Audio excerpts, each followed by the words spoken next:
नमस्कार दोस्तों, पेश है फिर से एक नई कहानी। एक समय की बात है। एक छोटे से कस्बे में मदन नाम का आदमी रहता था। मदन अपने घर में बेटे और पत्नी के साथ रहता था। मदन गरीब था, इसलिए वह दिन रात अपने परिवार की ज़रूरतें पूरी करने में लगा रहता था। वह हर हाल में बेटे और पत्नी की खुशी चाहता था। मदन एक छोटी सी कंपनी में काम करता था, जहाँ उसकी आमदनी घर खर्चे जितनी हो जाती थी। लेकिन फिर भी मदन कंपनी का काम ख़त्म करके दूसरी जगह काम करने जाया करता था, ताकि कुछ और पैसे कमा सके। काम में व्यस्त होने से वह अपने परिवार को ज़्यादा समय नहीं दे पाता था।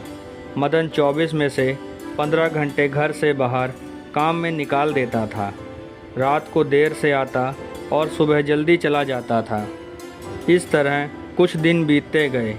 एक दिन मदन की पत्नी ने उससे कहा कि आप पूरे दिन काम करते हैं और हमें समय नहीं देते हैं। वैसे भी हमारा खर्चा आराम से निकल जाता है, तो आप इतनी मेहनत क्यों करते हो?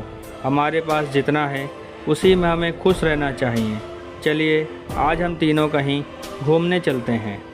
तब मदन कहता है कि बस कुछ समय मुझे और मेहनत करने दो, फिर आराम ही आराम है। इस तरह मदन मेहनत करने में लगा रहता है। उसका बेटा भी उससे अक्सर कहता रहता था कि पापा आप मेरे साथ खेलो, बैठो और मुझसे बातें करो। लेकिन मदन हमेशा काम के लिए कहकर कभी उसे समय नहीं दे पाता था। कुछ समय और बीता। अब मदन की किस्मत चमकी।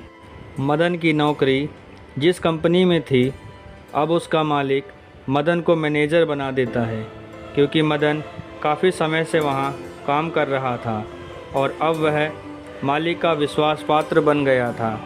मैनेजर बनने के बाद मदन बहुत अमीर हो गया। उसकी आमदनी अच्छी खासी थी। अब वह कुछ भी खरीद सकता था।